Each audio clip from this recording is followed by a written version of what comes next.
待已久的日本5天4夜游，终于在今天踏上旅程啦！到福冈机场，下飞机的第一餐呢是很道地的日式便当，准备前往导游加码的特别景点。来到的是一兰之森拉面工厂。第二站来到的是九十九岛水族馆海闪闪，体验了采珍珠并做成吊饰。必推行程之一呢，就是一定要搭乘观光游览船。船驶离之后呢，工作人员还很亲切地向我们招手鞠躬。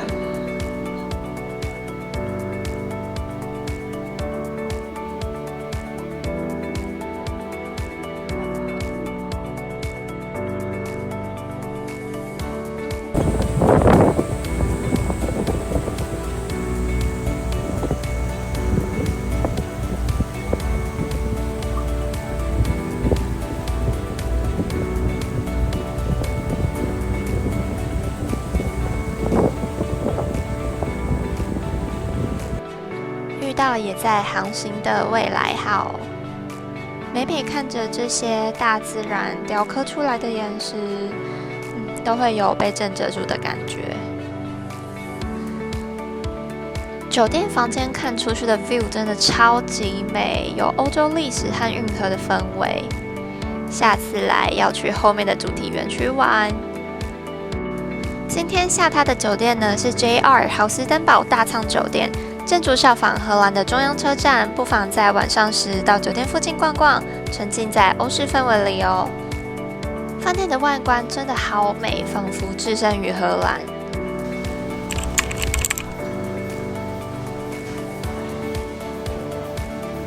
第二天一早来到的呢，是由许多当地商家集结而成的英之马场成菜园，这里可是来到熊本必访的景点之一哦。马肉可乐饼和海胆可乐饼推荐给大家，一定要吃吃看。可惜熊本城在2019年整修，加上我们在这个点的停留时间不长，所以没有看到熊本城。但是有看到超可爱的熊本计程车，还有库妈猫。下一站呢，我们来体验柳川游船，这里是以前藩镇时代的护城河。船夫呢也会不时的唱民谣，想要欣赏河畔柳树风景的你，请一定要来体验看看。今日份午餐在史达米达塔罗享用，这家店呢是烧肉吃到饱，光听到是吃到饱就令人哇咕哇咕。除了肉类以外呢，像是寿司啊、沙拉、其他熟食和甜点也都是可以任你夹任你吃的哦。但是要爱惜食物，不要浪费。这家店还可以亲手做可丽饼，看板上也有很贴心的教学，可以包水果、冰淇淋、沙拉、烧肉，都是不错的选择。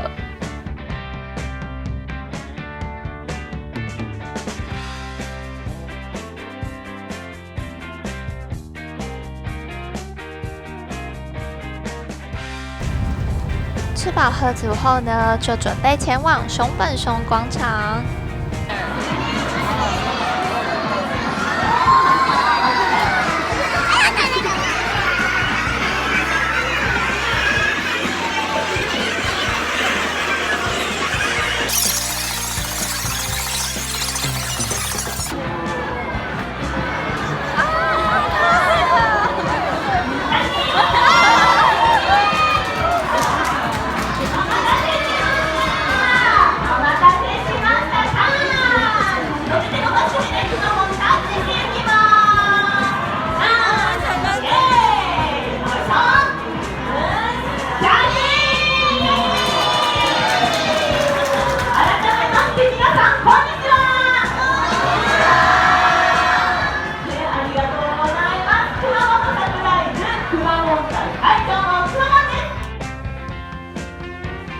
真的超幸运可以看到整场表演，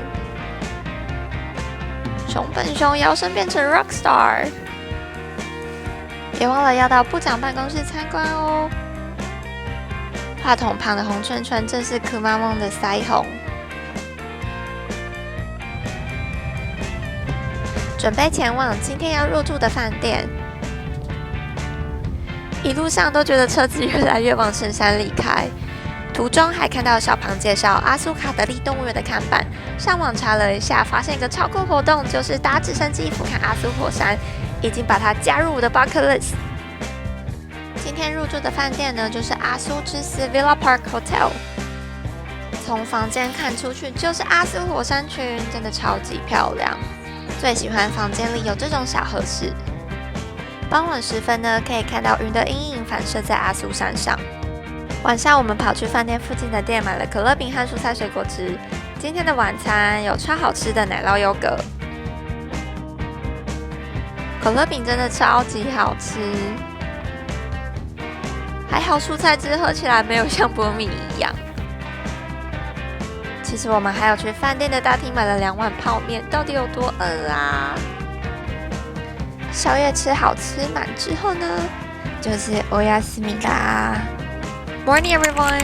清晨的阳光让阿苏山的纹路更加明显了。吃完早餐要出发前，超幸运可以看到阿苏火山活动。老板他比较说都自由行啊，怎么样？可是我们的本意是拉车拉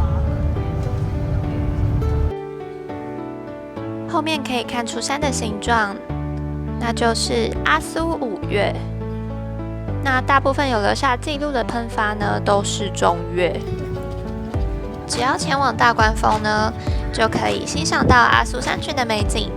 大家不妨有机会时就来造访看看吧。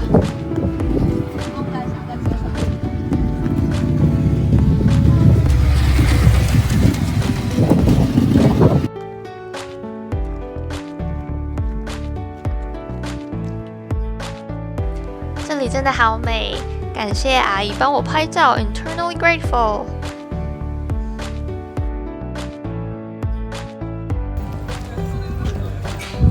一定回去了。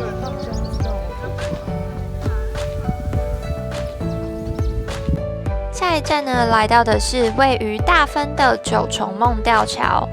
如果是在秋天造访，可以欣赏到绝美的枫叶景。但也因为我们去的时候是夏季，所以可以清楚的看到日本百大瀑布，也就是震动之龙慈瀑以及熊瀑。熊瀑的山谷刚好有一个爱心。走完吊桥，看到这个娃娃，远远看超像武士的，结果走近一看，才发现是用纱布方巾做成的，也太有创意了吧！午餐是日式桃烧定食，但是口味对我来说有点太咸。吃完午餐，来到的是游步院大名鼎鼎的金陵湖。下次一定要在秋天和冬天时来访，体会不同的金陵湖风情。这里有超多的店家可以逛 ，Be Speak 的鲜奶油蛋糕觉得一定要吃看看。Snoopy 茶屋也超可爱，但我竟然错过最爱的抹茶冰淇淋。大家有看过阿尔卑斯山的少女吗？饭店前面的 Lawson 配上后面的山景真的好美。隔天还在这里买了邮票贴在寄回台湾的明信片上。在游览车上看到这个狗狗不有人装，但都没有人要理它，于是我就下车跟它拍照啦。在逛商店街时，刚好看到这张海报。今天就是祭典的最后一天，7月28，觉得超级幸运。看到超多情侣家庭穿着浴衣在移动，于是我们就跟着他们来到这里啦。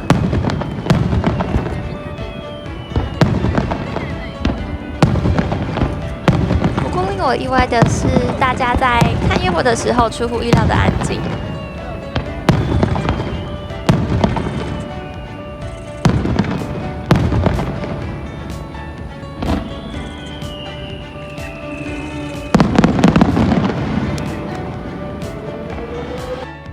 别府湾上闪烁着烟火的倒影，震撼同时又觉得非常美丽。用烟火4部曲来结束充满回忆的一天，大家晚安。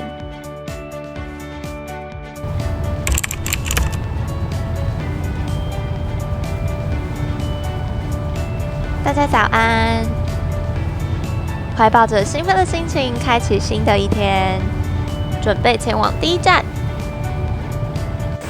第一站呢，来到的是别府地狱玫瑰篱笆汤中的海地狱。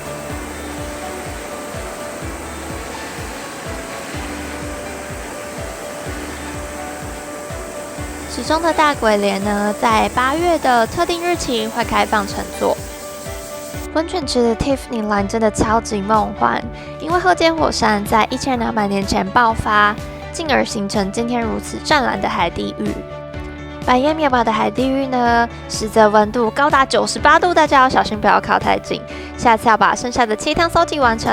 戴帽子的2个北北在看水池中的热带睡莲，走近看发现超美的睡莲花，只是不知道是紫金刚还是黑美人。来到这里千万不要错过的是用海地狱蒸汽做出来的超好吃手工布丁。另外来到大分不能错过的就是有小京都之称的豆田町。相较于其他的观光闹区，这里的人偏少。但也是如此，我们更能好好享受这里的氛围，散策于怀旧老街。推荐大家一定要吃的是鸟市本店的炸鸡，现炸的鸡肉真的又香又 juicy。不到吧？因为通常它不是个人，它不是团体餐厅，它是个人餐厅。在日田这边，先让各位用餐，然后才去搭火车这样子。所以是这个餐厅不是一般团体用的，是一般日本人也会去吃的餐厅。这家位于大分日田的食堂生的我心超级好吃，来到日田一定不能错过的就是乌龙面，有天妇罗和竹罗的定时就先加100分。准备从日田车站搭车到鸟溪，进入车站前的通道挂这么多旗子，是因为大分市的某学校棒球优胜会在8月6号前进甲子园比赛，是祝贺优胜的旗子哦。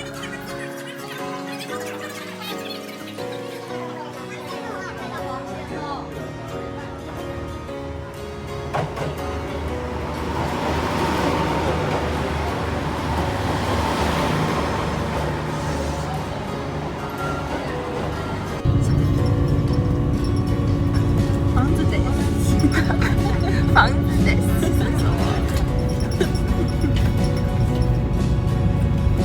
棒球场です。棒球场です。那不是棒球场啊，那是足球场。那是学校啦。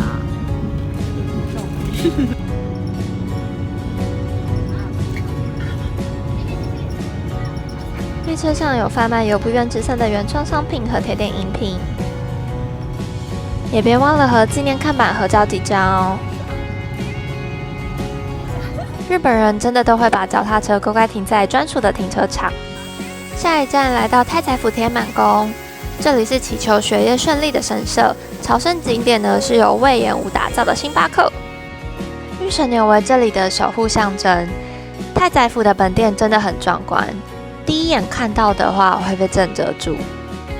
太宰府车站外观保有传统日式屋顶，限定的五角和格拉面就在车站附近。准备前往位于福冈的复合式商场博多运河城。来到博多运河城，除了逛街吃美食之外，也不要错过在太阳广场的水舞秀。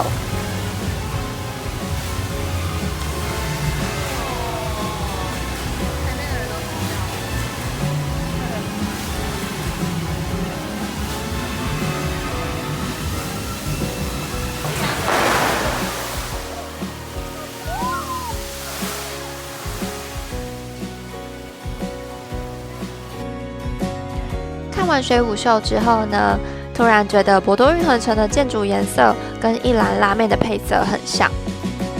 这里一兰拉面的特色呢，就是用方形重箱来装拉面。汤头对我来说还是有点咸，但为了瓦蒂的字，必须努力把汤喝完。晚上从饭店散步来 JR 博多 City 逛逛，站前有超级多计程车。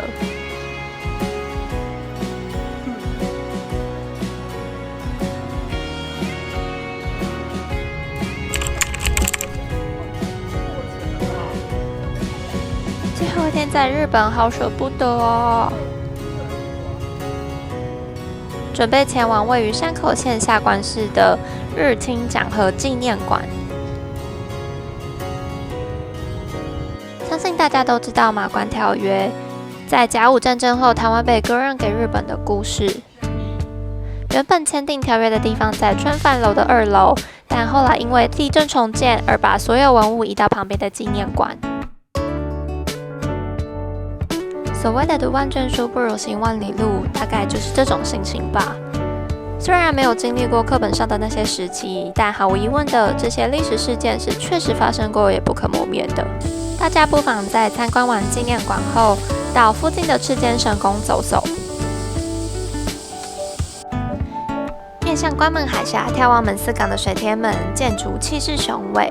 相传留有平价血统的安德天皇在原平和战平价败北后投海自尽，玉体未曾寻获，所以神宫建造时，大家认为玉体在海底，但灵魂一定在天上，因此有了水天门的由来。门司港专门的就是烧咖喱，那今天为各位安排的是海鲜烧咖喱，它是一个小套餐，在这个百年建筑物里面用午餐。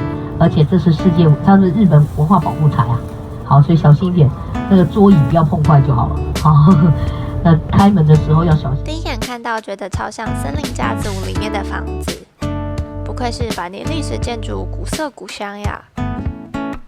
超级好吃的海鲜烧咖喱，里面竟然有河豚和香蕉，超特别的组合。而室内装潢是非常欧式的风格，里面竟然还摆了一台我超爱的斯坦威。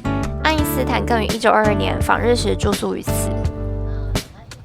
这个是他的铁道，那个铁道博物馆的车，这是收钱的，就是观光费用，它就是短短一天，就从他那个门司港，等一下我们去 JR 车站旁边这样坐一小段这样子。门司港车站是九州铁路的起点，这里呢，同时也是九州的最北端。以关门海峡与本州的山口下关市相隔，车站外观很有新文艺复兴的风格。经过6年的保存整修，恢复了最原始的屋顶装饰。不论是车站大厅或是厕所，处处可见大正时期的历史足迹。门司港怀旧式的电梯显示器有别于传统的面板，看到的时候觉得超级酷，竟然是以整栋建筑外观来做设计。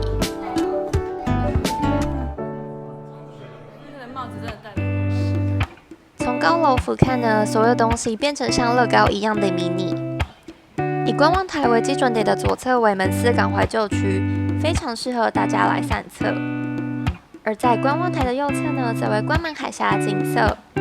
想要一览关门潮景色的大家，一定要进来展望台里面，坐船5分钟就可以到对面的塘户市场品尝美食。